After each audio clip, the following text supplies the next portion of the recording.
परम हित का साधन। यह शिव पुराण परम उत्तम शास्त्र है। इस भूषण पर भगवान शिव का रंगमय स्वरूप समझना चाहिए और सब प्रकार से इसका सेवन करना चाहिए। इसका पठन और श्रवण सर्व साधन रूप है।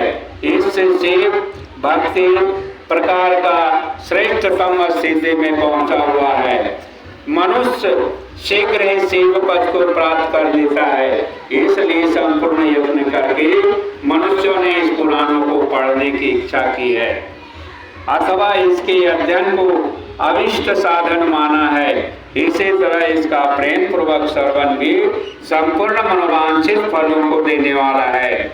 भगवान शिव के इस पुराण को सुनने से मनुष्य सब पापों से मुक्त हो जाता है तथा इस जीवन में बड़े बड़े उत्कृष्ट भोगों का उपभोग करके अंत में शिव रूप को प्राप्त कर लेता है। यह शिव पुराण नामक ग्रंथ 24,000 श्लोकों से युक्त है। इसकी 7 संहिताएं हैं। मनुष्यों को चाहिए कि वह भक्ति ज्ञान और वैराग्य से संपन्न हो बड़े आदर से इसका श्रवण करे। 7 संहिताओं से युक्त यह दिव्य शिव पुराण परब्रह्म परमात्मा के समान विराजमान है और सबसे उत्कृष्ट गति प्रदान करने वाला है। जो निरंतर अनुसाधन पूर्वक इस शिव पुराण को बाँचता है अथवा नित्य प्रेम पूर्वक इसका पाठ मंत्र करता है वह पुण्य आत्मा है। इसमें संशय नहीं है।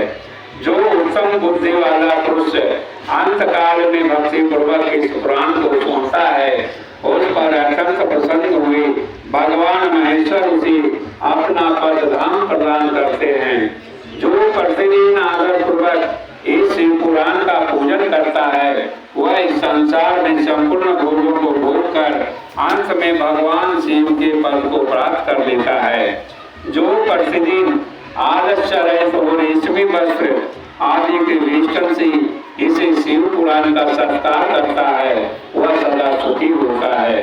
यह शिव पुराण निर्मल तथा भगवान शिव का सर्वस्व है। जो यह लोक और परलोक में भी सुख चाहता हो उसे आदर के साथ प्रयत्न पूर्वक इसका सेवन करना चाहिए। यह निर्मल एवं उत्तम शिव पुराण धर्म अर्थ काम और मोक्ष चारों पुरुषार्थों को देने वाला है। अतः सदा प्रेम पूर्वक इसका श्रवण एवं विशेष पाठ करना चाहिए। प्रेम से बोलिए श्री शंकर भगवान की जय, मैया पार्वती की जय। शिव पुराण के श्रवण से देवराज को शिव लोक की प्राप्ति तथा चंचुला का पाप से भय एवं संसार से वैराग्य। चंचुला नाम की जो है एक औरत थी, ब्राह्मणों के घराने से थी, लेकिन अब वो कैसे पार्वती का जो है सहेली बनती है, कैसे बनी वो ध्यान से सुनिए।